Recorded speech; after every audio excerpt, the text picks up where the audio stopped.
आज माननीय सीएम साहब ने नारायणगढ़ से पूरे प्रदेश के अंदर 337 करोड़ रुपए की परियोजनाओं का उद्घाटन किया है, जिसमें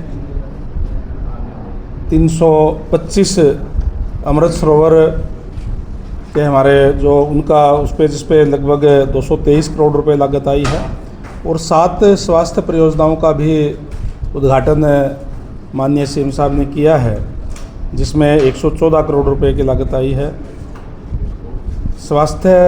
के अंदर जिस तरीके से माननीय सीएम साहब ने अपने बजट घोषणा के अंदर भी जो घोषणाएं की थी उनको लगातार पूरा करने का काम कर रहे हैं। स्वास्थ्य के अंदर विशेष तौर से जो बुनियादी ढांचा है उसको मजबूत करना, आधुनिक उपकरण वहाँ स्थापित करना, स्कूलों में जाकर के भी मानसिक स्वास्थ्य का निरीक्षण करना, और इसके साथ साथ सशक्त स्वस्थ नारी सशक्त परिवार के नाम से एक ही छत के नीचे सभी हमारी बहनों को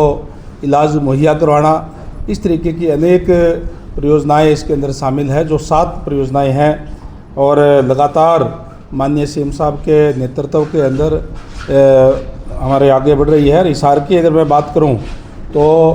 जो हमारे अमृत सरोवर है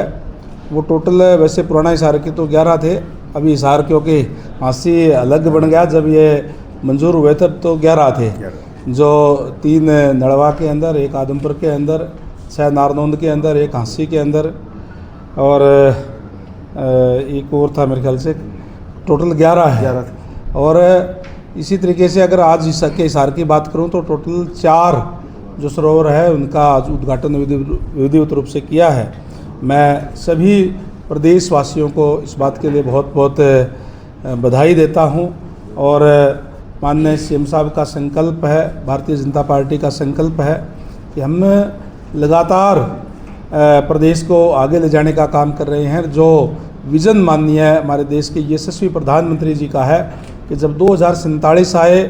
तो हमारा देश जो है वो विकसित राष्ट्र होना चाहिए, उसके अंदर विकसित हरियाणा अलग से दिखाई दे, और उसकी तरफ माननीय मुख्यमंत्री महोदय के नेतृत्व के अंदर लगातार हरियाणा आगे बढ़ रहा है। सर, अमृत सरोवर में जो पहले अभी चल रही योजना है जिसमें अमृत सरोवर का उद्घाटन किया जा चुका है, चल रही है, वहाँ पे लोग स्वास्थ्य लाभ भी ले रहे हैं। उसका एक बड़ा उदाहरण गंगवा है, जहाँ पे पहले गंदगी रहती थी, वहाँ पे काम करने के बाद में लोग बिल्कुल आप बिल्कुल जो डेरा सच्चा सौदा का जो धाम बना हुआ है उसके साथ अगर आप जाकर के देखेंगे तो बहुत ही बुरी हालत थी, अब बहुत ही सुंदर वहाँ हाल बनाया। और वहाँ गंगवा की अगर बात करें तो 1 नहीं बल्कि 3 जो जोड़ थे जिसको अमृत सरोवर के अंदर तब्दील किया गया है, जो चाहे वो ये मंदिर के साथ वाला हो, चाहे जो अंदर जो रामदेव जी का मंदिर है उसके साथ भी है, और एक गांव के बीच के अंदर है, उसको भी हमने जो है अमृत सरोवर के तहत लेकर के आज बहुत ही सुंदर वहाँ लोग घूम रहे हैं, पेड़ पौधे लग रहे हैं, फूल लग रहे हैं, इस तरीके से बहुत ही सुंदर जो है वो बनाने का काम किया है। रखरखाव की जिम्मेदारी पंचायत की रहेगी सर? देखिए, जो भी योजनाएं सरकार की होती है, इसे मैं तो ये निवेदन करूंगा सभी प्रदेशवासियों से कि रखरखाव की जिम्मेदारी हम सबकी है। जहाँ जहाँ भी ये इस तरीके की चीज़ें बनती है, जो हम जो एक जिम्मेदार नागरिक होने के नाते हम सारे उसका रखरखाव करने का काम करें। ये ठीक है कि गांव के अंदर बिल्कुल पंचायतों की होती है, शहर के अंदर निगम की होती है, लेकिन और भी हमारे बहुत से जो युवाओं की जो संस्था बना करके हमारे जो युवा की एक अलग से जो गठन करके उसका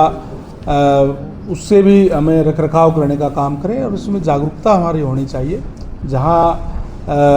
हमारे जो शहर के गांव के लोग जहाँ गंदगी दूर करके और अच्छी तरीके से उसको घुमाई करने का भी काम करते हैं, और एक बहुत सुंदर वो दिखता है कि किस तरीके से पहले था, अब अगर आप जाकर के देखेंगे जहाँ जहाँ भी ये अमृत सरोवर की योजना लाने का काम किया आपको बहुत सुंदर दिखाई देगा।